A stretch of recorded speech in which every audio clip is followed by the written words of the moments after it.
2027వ సంవత్సరం జనగణన చేపట్టేందుకు నంద్యాల జిల్లా మహానంది మండలానికి సంబంధించి పైలట్ మండలంగా తీసుకుని జనగణన కొరకు నంద్యాల పట్టణం రామకృష్ణ పీజీ కళాశాల ఆడిటోరియంలో 3 రోజుల పాటు ఆర్డీఓ విశ్వనాథ్ మరియు తహసీల్దార్ల ఆధ్వర్యంలో స్టేట్ మరియు సెంట్రల్ నుండి వచ్చిన రీసోర్స్ పర్సన్స్ ద్వారా శిక్షణ అందించడం జరుగుతుందని జాయింట్ కలెక్టర్ కొల్లాపత్తుల కార్తిక్ తెలిపారు. ఈ కార్యక్రమం పారదర్శకంగా నిర్వహించేందుకు శిక్షణ నిర్వహిస్తున్నామన్నారు.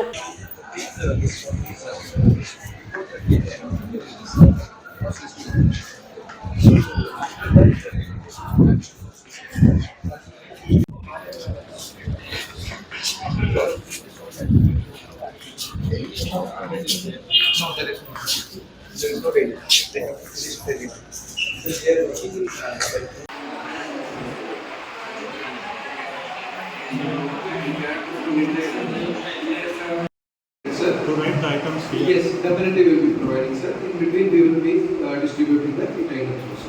Thank you. So first, మనం introduction session. Actually, what is census?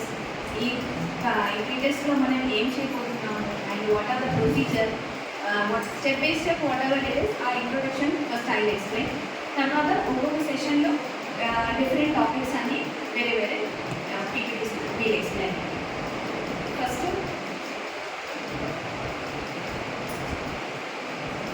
outline. What is this PPT? Present ఏం చేయబోతున్నాను అనేది ఇంట్రొడక్షన్ అబౌట్ సెన్సస్, తర్వాత importance of census will explain. అందరికి నమస్కారం అండి. సెన్సస్ 2027లో భాగంగా మహానంది మండలం పైలట్ కింద టేకప్ చేయడం జరిగింది. ఇక్కడ సెన్సస్ 2027కి సంబంధించిన ట్రైనింగ్ సెషన్ ఎవరినైతే సెన్సస్లో భాగంగా ఎన్యూమరేటర్స్గా మరియు సెన్సస్ సూపర్వైజర్స్గా అపాయింట్ చేశామో వాళ్ళందరికీ కూడా ఇవాళ ఇక్కడ డిగ్రీ కాలేజ్లో రామకృష్ణ డిగ్రీ కాలేజ్లో ట్రైనింగ్ సెషన్, ఒక 3 రోజుల ట్రైనింగ్ సెషన్ అనేది స్టేట్ లెవెల్ నుంచి సెంట్రల్ లెవెల్ నుంచి వచ్చిన సెన్సస్ టీము, అదేవిధంగా ఇక్కడ ఆర్డీఓ తహసీల్దార్ గారి ఆధ్వర్యంలో 3 డేస్ ఎటువంటి తప్పిదాలు లేకుండా ట్రాన్స్పరెంట్గా ఏ విధంగా ఈ సెన్సస్ ఆపరేషన్ చేపట్టాలి ఎఫెక్టివ్గా అనేది ట్రైనింగ్ సెషన్ ఇవ్వడం ఈరోజు జరుగుతుంది. ఇది 3 రోజుల కార్యక్రమం.